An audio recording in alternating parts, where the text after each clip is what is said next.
Well, as violent fights happen downtown and community members are detained by ICE, Cincinnati has been making national headlines all summer.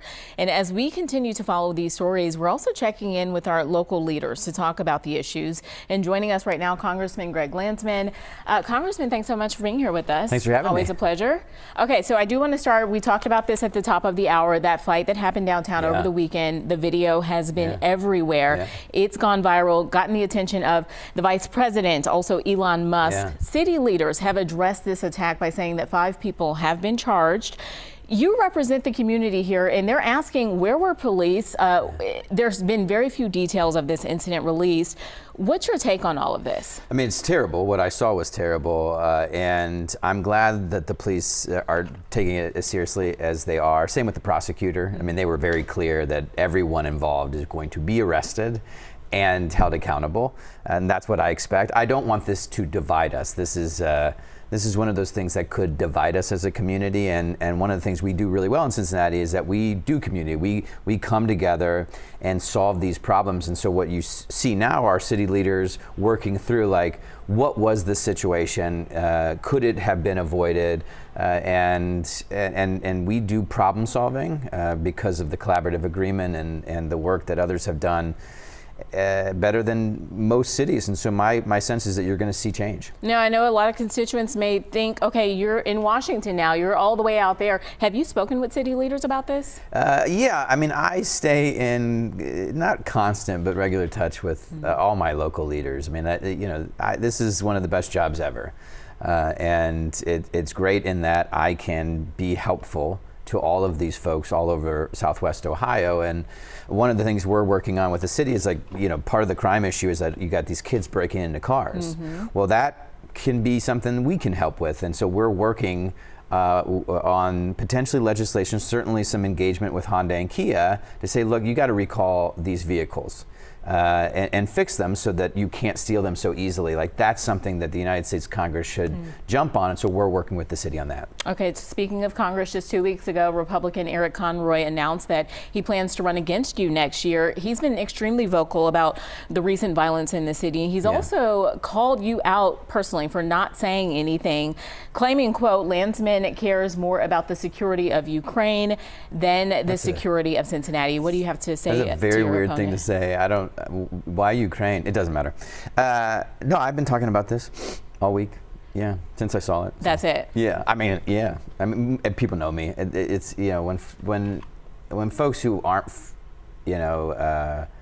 as like deeply connected to the community and folks here come in and start saying things. That's what struck me. Is like, that's a weird thing to say about Ukraine. So no, people know that I care deeply about this stuff. What do you say to people that say you haven't made a statement on social media about this particular issue? Or we've made statements. Okay. Yeah. All right, there's your answer there. Okay, so just yesterday, Cincinnati Children's Chaplain Ayman Soleiman, this has also been a big story with the immigration situation. He was in immigration court. Not much came from that hearing. We thought a lot would come from it, but not a lot. Do you know that Soleiman will remain behind bars if this case plays out? And do you believe that he will stay in Ohio as this plays Yeah, what we have asked, because we believe in due process, is that he get his day in court and that everything gets resolved. There are questions that law enforcement had that I believe have been resolved, and now there are questions that the immigration folks are going to work through.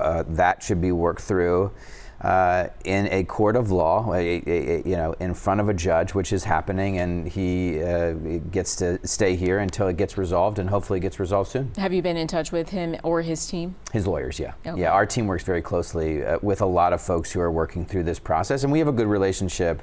We try to have as good of a relationship with everyone so that we can solve problems with them. So we don't come in, swinging. We come in saying, okay, how can we be helpful? And we have new reporting today from the Butler County Jail on ICE detainees that they are currently housing the jail, saying over 1,000 undocumented immigrants. And they've been on holds there since the beginning of the year. Now, we estimate that that's going to, detainees may have the jail go more than 2 million. What do you have to say about the Trump administration and their handling of immigration enforcement? You've been very vocal on this since the beginning, of course. It's total mayhem. What the vast majority of people wanted was border security and immigration reform. And so reform the asylum process so that people who are really scared and seeking asylum because they're going to get killed, there's a process, and they should be able to do that outside of the United States so they don't flood the southern border. And then there should be pathways for people who've been here forever, including dreamers.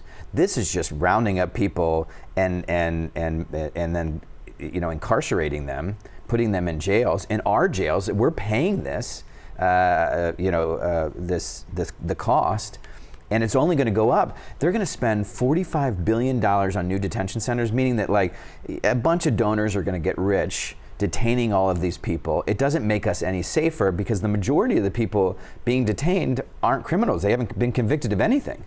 You've been representing Cincinnati in this area for 2 years now. Today you announced your Pledge to America plan, and it focuses on helping hardworking people in your district and nationwide. Tell us about the plan, and what do you think that the outline for this plan will be? Yeah, so I believe, even though I represent Southwest Ohio, I wanted a governing document, something that our constituents here knew would get us in a better direction. So these are the 10 bills that would fix everything that's broken.